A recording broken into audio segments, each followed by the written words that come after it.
Since Don King, no one's worn a coat like this man. And I'm not a scumbag yet. And he hasn't entered the scumbag list, actually.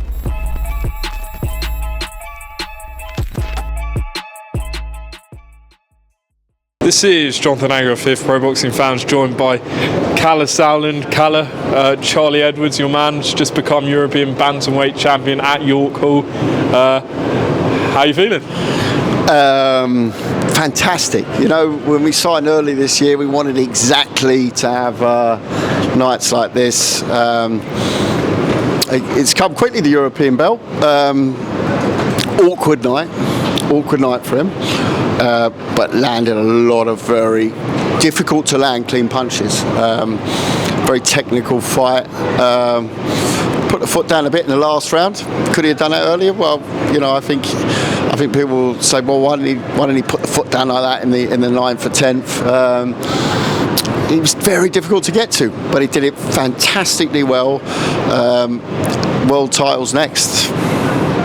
Wow, world title next. I mean, there's some big names out there. You've obviously got Nakatani, Nue, the younger brother. What do you think you'll look at? I think the younger Nui is interesting. Actually, he boxed on a show of ours before. He's obviously a very good fighter. Japan seems to have the stranglehold on the division at the moment, so we have to work well with Mr. Honda, who I've worked with many times over many years, you know, I think that, look,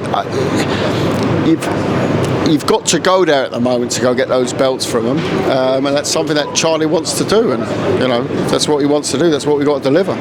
If you can't deliver those guys for whatever reason, a fight with Jason Maloney, the Australian, has been talked about. I spoke to Charlie about that. I've worked with the Maloney brothers as well before. Fantastic guys outside the ring. Also a great fight, yeah, for sure. Talk to us a bit about the undercard, Kalle. Some standout performances, particularly Tom Welland. Yeah. Is he a young star in the making? Bartle, I thought. I think, listen, I'm just to pick out names. There was what was it, 9 fights tonight. But for me, Jermaine Brown's knockout stoppage was up there with the pick. I'd go with Tom Welland if I was picking knockout or stoppage of the night. Just, I thought, coming off his last fight where he was very good, very entertaining, but took too many punches, it was too wild. Tonight was controlled. The stoppage came by boxing.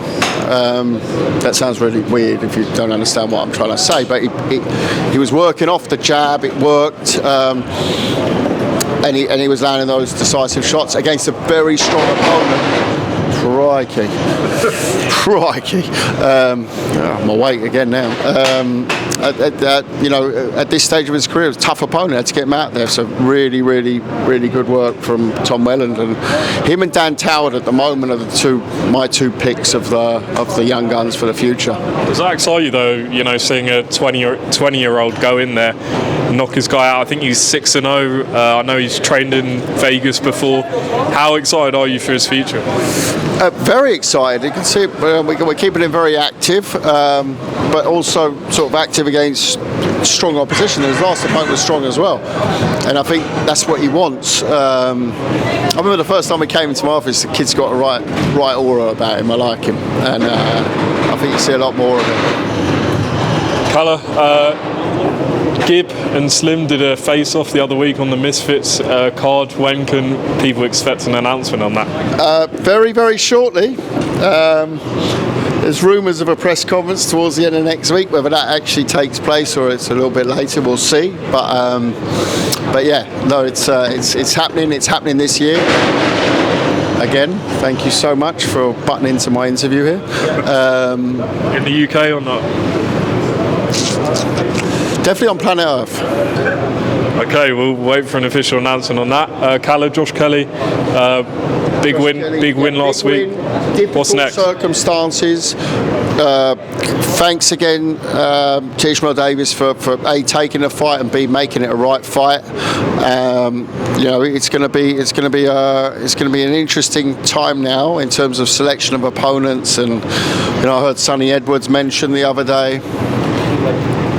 ready. Come on, bring him in, shot. Here we go. See, I'm always talking about, you know, he might fight Conor Benn, he might fight Chris Eubank Jr., Liam Smith, we might get that back on. But actually, Sonny's told me tonight that with this fur... I don't even know who I'm agreeing to fight with yet, but carry on. Josh Kelly. Oh, no, I nearly got one off you. I nearly got one off you last week. You know. Now you nearly got one. Come on.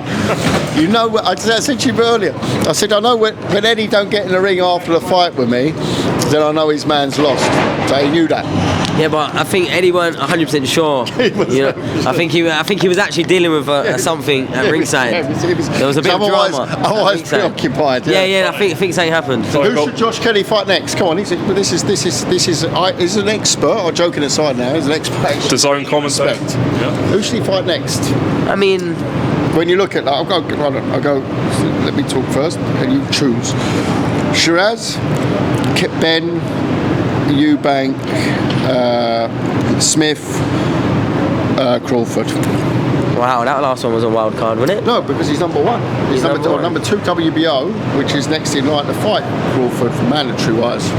Wild card, I've got to throw in. At the moment, though, he looked good at 160, but you made a good point to me earlier, just talking in a talk show. You know, this is what we do, we talk as promoters.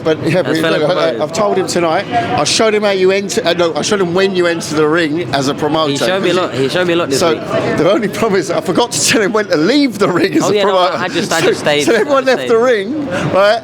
And they're about to go first bell. You know, there's Charlie in the one corner, Essomba in the other, and there's Sonny in the middle. He's forgotten to leave the ring in his fur coat. And they're lucky, because if me and Thomas was there, going one side to one side, it would have been a different story, I think. I'm telling you, we've all got to step out the way. Sorry, you know, Bob, Eddie, Frank, you name them, Oscar. Sonny's in town. No one, since Don King, no one's worn a coat like this man. And I'm not a scumbag yet. And he hasn't entered the scumbag list. Actually, no. Well, I didn't get names. Well, you weren't in the top 4, so you've got to get better. That's one way to look at it. Yeah. Top 4 scumbag. There you go. Can I ask you a question, Sonny? Could Kalle pull off your coat? Do you think? Oh, to be fair, I actually borrowed this off Kalle. Believe it or not. This is out my collection. This is one of those 80,000 mink.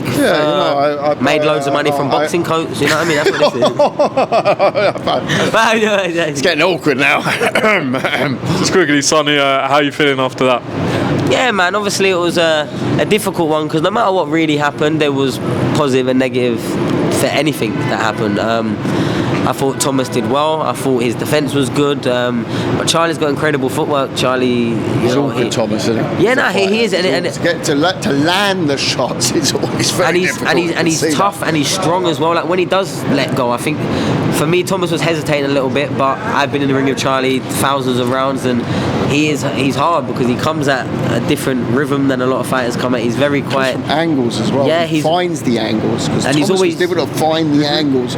He's closes that target. Essomba was fantastic at closing the target, but Charlie somehow lateral movement and then snuck it like weird angle shots. I think the sort of the personals behind it, and you know, getting it out of each other by the end of fight week.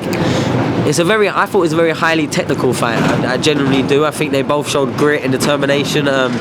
Charlie's face swelled up, and I don't know how bad that looked. It looked quite bad when it first came up, but I think it was early as well, wasn't it? Yeah, early, and I think the corner work done a great job at making that a non-issue throughout the fight.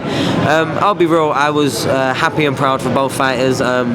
For me, selfishly, no knockout was probably the best result, because there's got to be a winner, and I think Thomas done himself, his family, his team, his trainer proud. Definitely did me, his manager proud, and Charlie, he promoter. Oh well, promoter. I thought. Yeah, but I wasn't actually on the back job this time. I weren't on the back job, but we'll discuss the tickets percentage. I was just about to say, you do that with Niss, and this is Niss is the money man. This is a Scotsman. No pun intended.